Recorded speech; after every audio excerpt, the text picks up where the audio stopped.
السلام علیکم دوستو، اپنے چینل میں خوش آمدید کہتی ہوں۔ ویڈیو کو سنیے، پسند کریں، سبسکرائب کریں اور شیئر کریں۔ جب اللہ تعالیٰ کسی بندے سے دوستی کرنا چاہتا ہے تو اس کی زبان پر اپنا ذکر اور دل پر اپنی فکر کے دروازے کھول دیتا ہے۔ معاذ بن جبل رضی اللہ تعالیٰ عنہ سے روایت ہے کہ رسول اللہ صلی اللہ علیہ وسلم نے میرا ہاتھ پکڑا اور فرمایا، اے معاذ، قسم اللہ کی میں تم سے محبت کرتا ہوں، قسم اللہ کی میں تم سے محبت کرتا ہوں۔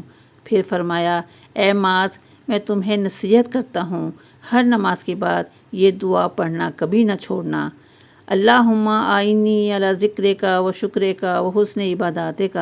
اے اللہ، اپنے ذکر، شکر اور اپنی بہترین عبادت کے سلسلہ میں میری مدد فرما۔ یہ بہت خوبصورت دعا ہے، ہر نماز کے بعد اس کو پڑھیں، اپنے بچوں کو یاد کرائیں اور دوسروں تک پہنچائیں۔ ہمارے نبی صلی اللہ علیہ وسلم نے فرمایا کہ ہر نماز کے بعد اس دعا کو پڑھا کرو۔ اللہ تعالی ہمیں توفیق دے، آمین۔